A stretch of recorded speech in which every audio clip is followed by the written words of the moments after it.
say, oh, wop, bop-a-loom, bop-a-lop, bam, boom. And I still say, oh, wop, bop-a-loom, bop-a-lop, bam, boom. And the white kids want to hear wop, bop-a-loom, bop-a-lop, bam, boom. Woo! They want to hear me.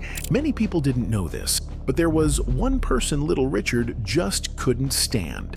And we may have just found out why. That person was Prince. Reports say Prince was often dismissive towards Little Richard, which Richard found disrespectful, especially since Prince got his bold persona and androgynous fashion from him. I think Prince, when I see Prince, I see a young Little Richard. But Prince wasn't the only famous person Little Richard had issues with. He also had a problem with Elvis Presley, often expressing frustration over Elvis being called the King of Rock and Roll. I want you all to know that I am the King of Rock and Roll! Then there was Pat Boone, and even the Beatles. What exactly was his problem with all of them? Let's find out. Little Richard was one of the first big stars in rock and roll.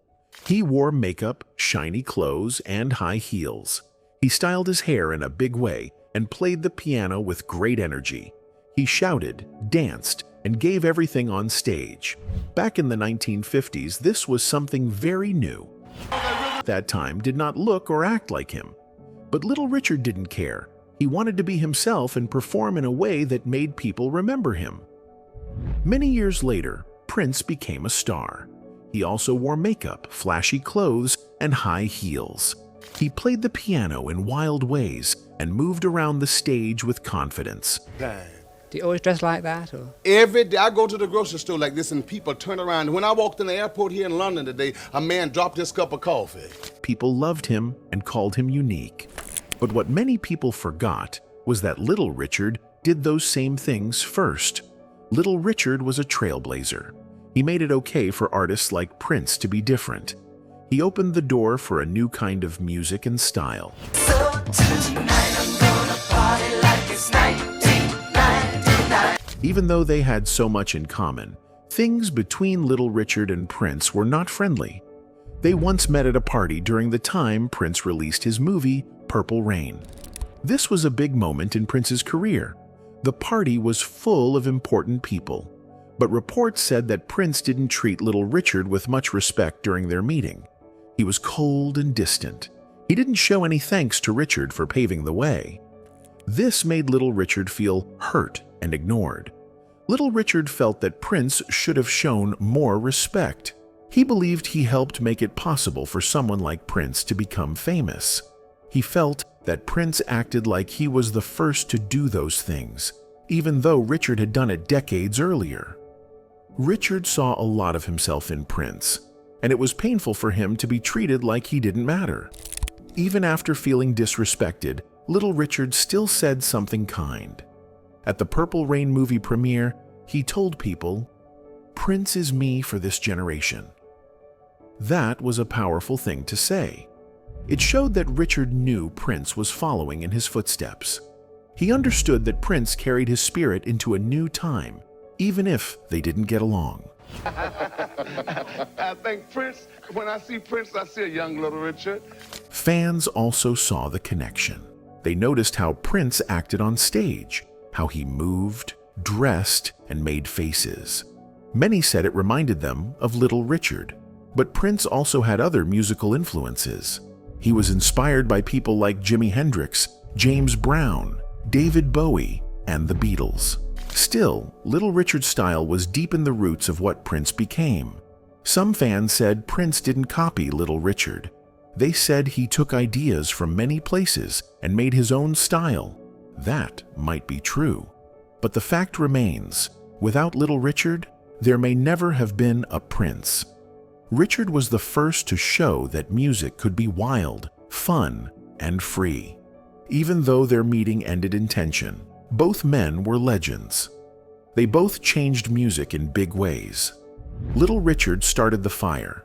Prince carried the flame. Their feud was real, but their impact on music was even greater.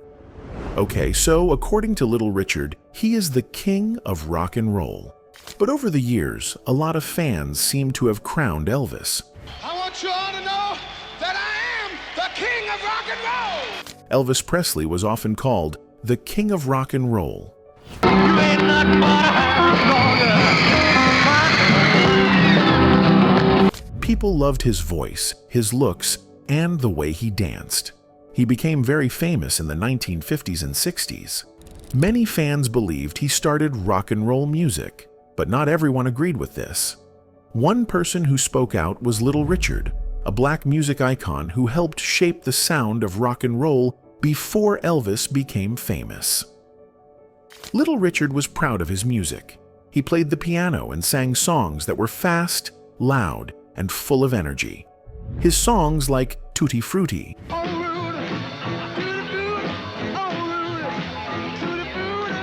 and Good Golly Miss Molly became hits. Good golly, Miss Molly, so like the bone. People danced to them everywhere. Richard said many times that he helped create the rock and roll sound. He believed that without him, there would be no rock and roll as we know it today. He even said, "I am the architect of rock and roll." That means he believed he built the foundation of the music style. Richard often felt upset because Elvis got more credit. He said it was not fair. He believed that if he had been white like Elvis, he would have been just as big, maybe even bigger. In one interview, he said, "If I had been white, there never would have been an Elvis Presley." Richard felt that the color of his skin held him back, even though he was just as talented. He thought people accepted Elvis more easily because Elvis was white. He saw that as a big reason why Elvis became more famous. Still, Richard did not hate Elvis. In fact, he called Elvis his friend. He said he loved him and was sad when Elvis died in 1977. Richard said, "That's my buddy, my baby. I love him." He believed Elvis was one of the greatest performers the world had ever seen. Even though Richard felt he didn't get enough credit, he never showed hate toward Elvis. Richard also said that Elvis helped rock and roll music reach more white people. Before Elvis, this kind of music was mainly played by black artists and enjoyed in black communities. When Elvis started singing, white fans started listening too. Richard said, Elvis started white people to really sing rock and roll. Richard knew Elvis helped open the door wider for the music, even if the door was already partly open thanks to songs like Tutti Frutti.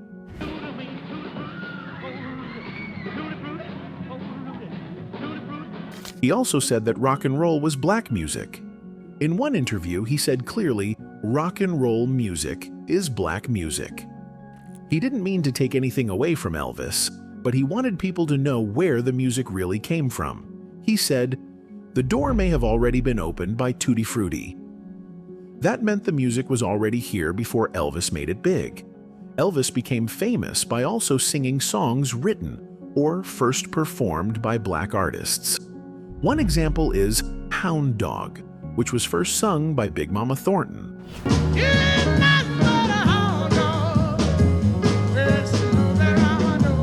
But when Elvis sang it, the song became a huge hit.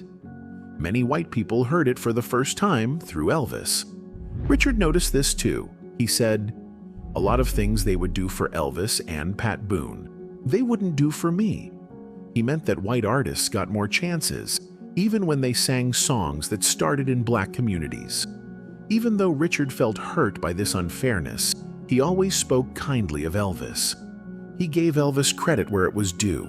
He admitted that Elvis helped the music grow and reach more people. He said, "We was one of the main doors that came through.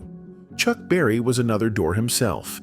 And we're not saying that Elvis wasn't a main door. I would never say that." He respected Elvis as a fellow artist. In the end, Little Richard never gave up his claim.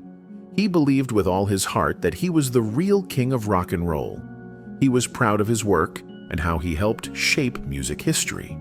So the question remains, who was the real king of rock and roll? For many, it was Elvis. But for others, it will always be Little Richard, the man who helped build the music from the ground up. Moving on, you ever heard of Pat Boone?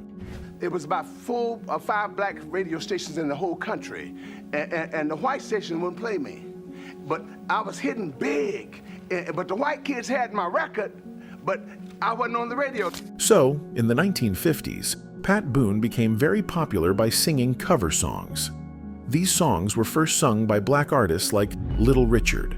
One of the most famous was Tutti Frutti. But Pat Boone's version sold more records. His version was cleaner and easier for white radio stations to play. Tutti frutti, Papa Rudy, Papa Luma, Papa gotta get. At that time, many people in America didn't want to hear black artists on pop radio. So, when a white singer like Boone sang the same song, it became more accepted. Little Richard didn't like this. He thought Pat Boone's versions took the power and energy out of his music. Richard's style was wild and loud. He shouted, played fast piano, and dressed in flashy clothes.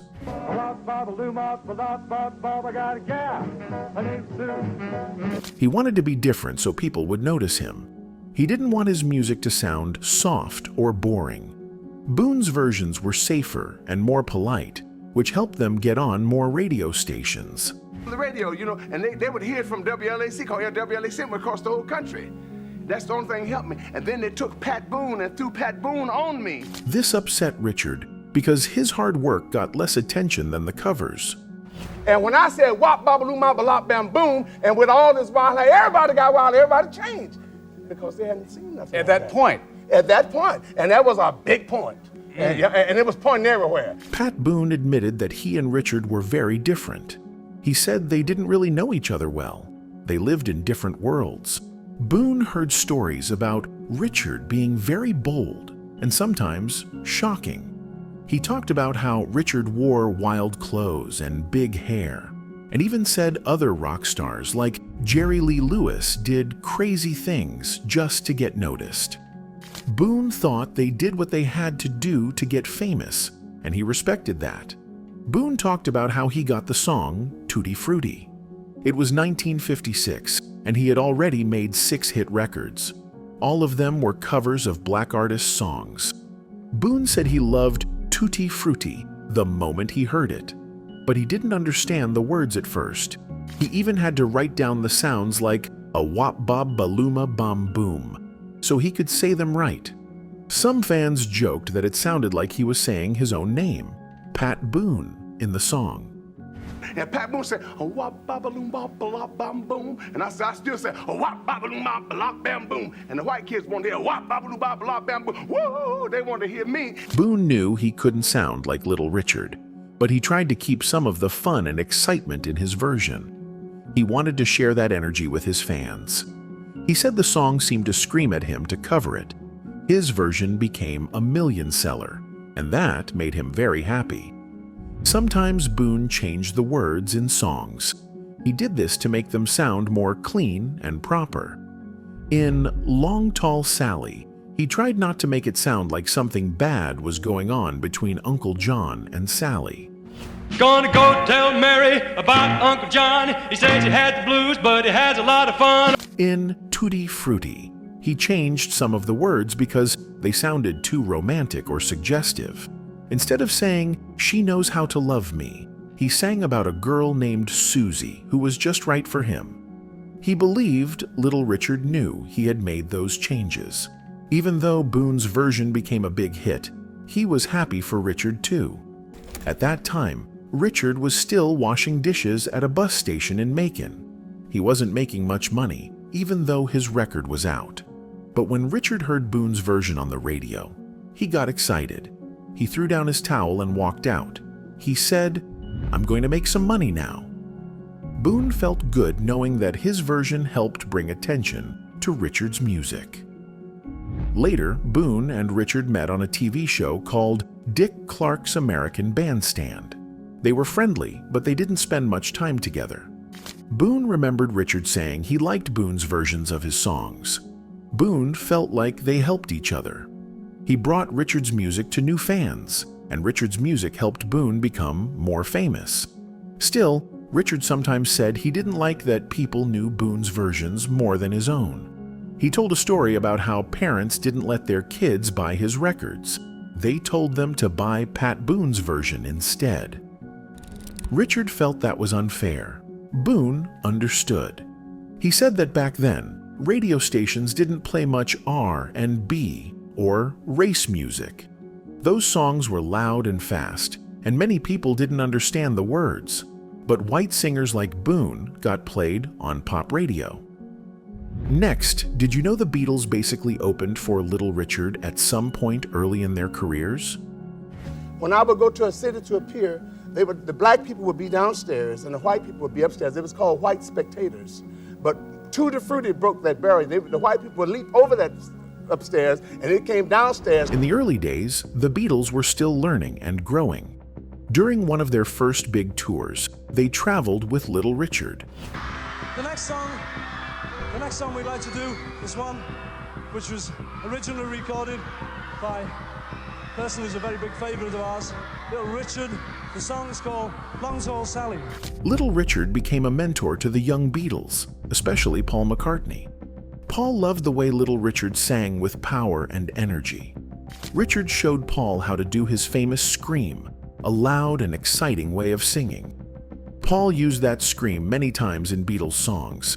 It became a special part of their music and helped them stand out from other bands. Soon, the Beatles were asked to play music every night in clubs in Hamburg, Germany. Two clubs they played in were called the Indra and the Kaiserkeller. This was a big chance for them. They played long hours every night, sometimes for many days in a row. It was hard work, but it made them better musicians. They became more confident and strong as a group. When they came back to Liverpool and played at the Cavern Club again, people noticed how much better they were. More fans came to see them, and they were becoming more popular.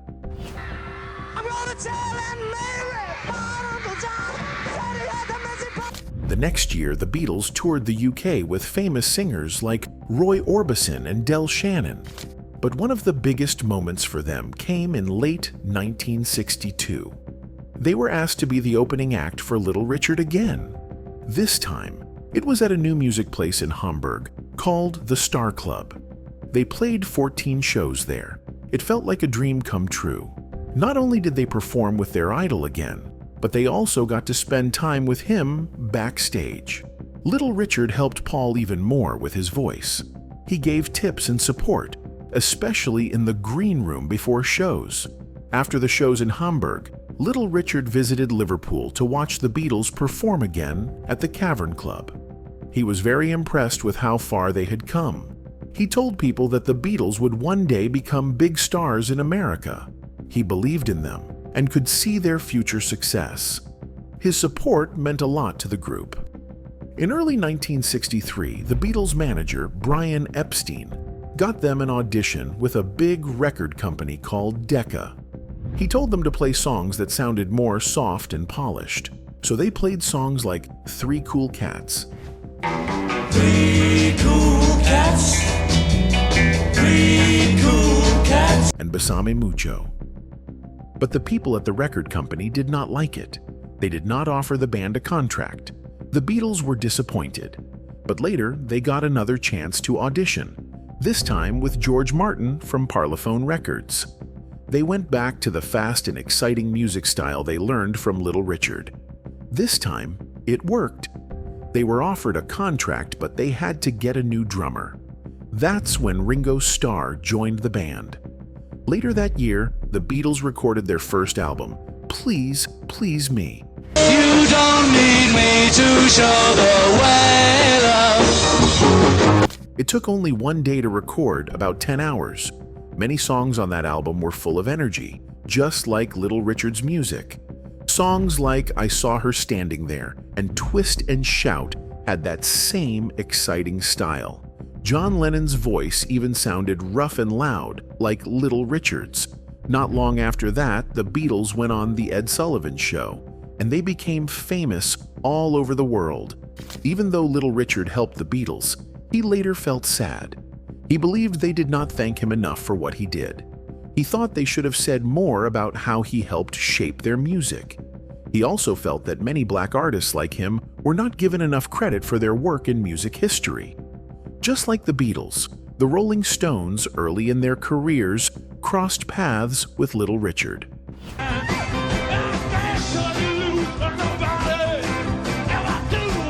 Back when the Rolling Stones were just getting started, they were not famous yet. They were young, broke, and trying hard to make it in the music world. At that time, something big happened. Little Richard helped them. He invited them to go on tour. This gave the Rolling Stones a chance to perform in front of larger crowds. It also helped them get noticed. This was a very important moment in their early career. Mick Jagger was opening my show. It was just called the Rolling Stones. He was opening my show. And it's just strange, all these people, how they came from me. When I look back over this, it's almost like a dream. Little Richard had a very powerful stage act. He was full of energy and had a wild, exciting way of performing. Mick Jagger, the lead singer of the Rolling Stones, watched him closely. Every night, Jagger would sit on the side of the stage and study how Little Richard performed. Jagger wanted to learn and understand how to be great on stage, too. At that time, the Rolling Stones only had one small record out. They were not making much money. Sometimes, they even slept on the floor in someone else's hotel room, like Bo Diddley's. Mick Jagger once said that seeing Little Richard on stage was unbelievable. He said Little Richard had so much power and energy. Even though Mick liked Chuck Berry and Bo Diddley a lot, he felt that nobody could perform like Little Richard. He called Little Richard his first idol. That means Little Richard was someone he looked up to and wanted to be like. Keith Richards, the guitar player for the Rolling Stones, also felt the same. He said one of the best moments in his life was when he shared the stage with Little Richard. It was something he would never forget. The Rolling Stones looked up to Little Richard and were excited to perform with him. However, even though the Rolling Stones became very famous later, Little Richard felt hurt. He believed he did not get enough credit for helping them. He felt that people forgot how he helped the band in the beginning. He wanted others to know that he helped shape their music and stage style. The Rolling Stones did say many times that Little Richard was one of their biggest influences. They called him the originator, which means he started something new. But still, Little Richard felt that people in the music world did not give him the full respect he deserved for helping bands like the Rolling Stones. Rock and roll. I want you all to know that I am the king of rock and roll! Now, behind the fun music, he had a big problem. He was not getting paid what he truly earned. This is a sad story that happened to many black artists in the early days of the music industry. The people who controlled the money and the contracts often took more than their fair share, and the artists, like Little Richard, got very little in return. In 1955, Little Richard signed a contract with Specialty Records. This was the company that helped put out his songs. But the deal he got was not fair. He was only paid half a cent for every record that was sold. That means if a record sold for $1, he only got half a penny. This was not enough, especially since his records were selling in huge numbers. The record company made a lot of money, but Little Richard did not see much of it. At that time, many black artists were given bad contracts like this. They didn't have lawyers to help them. Many of them were young, poor, and just wanted a chance to sing and be heard. As years went by, Little Richard started to understand how badly he had been treated. He realized he was making millions for others while getting almost nothing himself. He had worked hard, toured all over the world, and gave his best in every show. But the money still did not come to him. This made him angry and hurt. He felt cheated by the people who were supposed to help him. And he was not the only one. Many artists like him were treated the same way. In 1984, Little Richard decided to fight back. He filed a lawsuit for $115 million. He sued Specialty Records and some other companies. He said they owed him money for the songs he made, including the big hit Tutti Frutti. That song helped start rock and roll, but he did not get paid fairly for it. He wanted the money he earned.